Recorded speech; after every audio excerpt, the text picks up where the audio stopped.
and the benefits to labels, the benefits to artists, and the benefits to brands. So when we talk about brands, we talk about headphone companies in particular, SXSW is one. So the goal of this discussion is to influence music enthusiasts, hobbyists, labels, brand marketers to embrace the opportunities created by the single release. We'll do introductions now. We'll start with Tom. Hi, I'm Tom Clapp, and I'm co-founder and general manager of Kamado Records, Mexican Summer Software, based in Greenpoint, Brooklyn. I guess a short summary, we're sort of like a very old school label in the sense that we have our own distribution as well as working with ADA and other distributors, recording studio in-house, and actually a record shop as well. And started Mexican Summer, which is really sort of fits this topic, about 5 years ago, doing one-off and singles, just vinyl and digital at first, and then growing out of that. I'm Paul Summerstein. I'm an attorney in New York, music attorney. I represent a lot of bands we're playing here, so primarily indie artists, Beach House, Deer Hunter, West Coast on Mexican Summer. I represent labels and mostly music. My name is Nate Nelson. I'm a co-owner of a label in Los Angeles called Innovative Leisure. We're a record label that puts out, among others, Aniel Khatib, Rye, Nick Waterhouse, All Allahs, Tijuana Panthers, and others. That's me. Hi, my name is Andrew Schulenberg, co-founder of SXSW Headphones from Los Angeles, California. Basically, we have a consumer headphone line where we try to position the brand and the music culture and the indie lifestyle to really kind of help associate our brand and our vision and really what we're passionate about and interested in. So I'm really also here just to try to get a strategic alignment out of one of these guys. SXSW's done single releases with their product as well. So how long have you guys been around? It will be 4 years next month. So pretty young, yeah. My name is Jake Hearn. I'm a marketing consultant now. I used to work with record labels. I worked at an agency for a while. And I've worked with all these guys at one point or another throughout 13-year careers. So, thanks everybody for being here. So, we're planning on about 30-45 minutes of discussion for the panel. We'll have 2 transition points where we'll take 1 or 2 questions if you guys want to sort of ask something that's sort of right on topic at that time.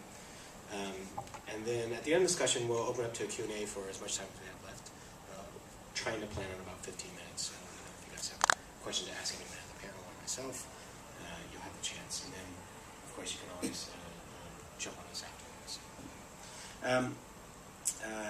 The little history first, I guess. Obviously, singles have a long history. We could do a whole other panel on that. We could probably do separate panels on the history of singles. Everything from early gramophone to current digital releases, the recent resurgence of 7-inch vinyl. Singles have been a part of how the music industry promotes and monetizes an artist's master recordings. For the purpose of this discussion, we're focused on digital and 7-inch vinyl releases, but we will talk a little bit about videos that can be used as a single release as well. So, we'll also focus on the value for the artists, the labels and the brands to release singles versus full-length albums in this sort of current, sort of short attention span digital age. So, so I think we'll start with the first sort of part of this conversation will be singles as one-offs, where a label will actually do a deal with an artist to just do a single versus maybe a long-term sort of like 5-album contract or something like that.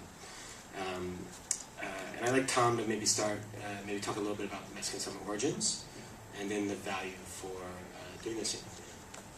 Yeah, the full history, Kamado was the first label we started was about 10 years ago, and that was really a traditional record company, and after about 5 years of putting out records by everything from The Sword to Elephant, Cheeseburger, Lance Rhino, there's a whole slew of records. We basically were, feeling like we couldn't really work with as many artists as we wanted to, and also that sort of the traditional label model of really these longer contracts and artist development, unfortunately, and that kind of investment didn't always make sense. And also the fact that I think at that point we also were hoping the CD was going to die, so we thought that we could actually have a vinyl digital label, and actually really focus on beautiful packaging for people who really collect records, and then letting anything that blew up was available digitally and would always be available. So we started doing very limited edition pieces, and in conjunction with that, doing these one-off deals, which really sort of set us up to be, partners. And I think in the true tradition of indie labels, that you really are partnering with your artists. You're meeting each other sort of on an equal playing field. Their profit splits. And hopefully what we're bringing to them is not just the structure, the ability to get the records out, their distribution, but also as the size of our company is we also have, publicity and promo and everything. The single thing which really became, like, as far as building artists and our relationships and those one-offs, is that you really need that actual physical thing out there. I mean, anyone can put a track up today digitally. You can either just give it away, you can put it up on a store, but honestly, if there's not an actual physical piece out there, it still isn't really legit. Like, people don't think, this is a record release, this is something that actually people took the time to do the artwork and everything. And I think for us, that has spawned the whole record label now for Mexican Summer, which has gone from, a few releases to now, sometimes up to 30 releases a year with, around 10 or more 7 inches. That's awesome. One of the questions I had for you, so when we talk about one-offs, we're really talking about going One-off contracts. One-off contracts, yeah. So you're going to an artist, and you're saying, we want 2 songs, right? And we're going to put it out on 7-inch A, B side, and then we'll put it up for digital release. Have you found yourself in a position where you'll actually go and you'll say, we really like your band, but we're not sure like a full-length album actually would work in the market, so we want to test it?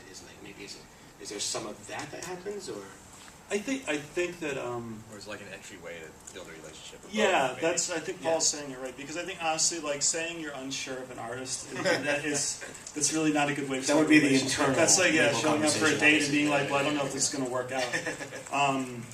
But the other part of it is that in the fact that you might not be able to say right off the bat that, like, I'm going to be able to do this full development. It is a way for them to get music out there and for you to build a relationship. And also for them to also have time, which is actually the hardest thing now, is I think artists don't get the time to really develop. There's such a quick turnaround of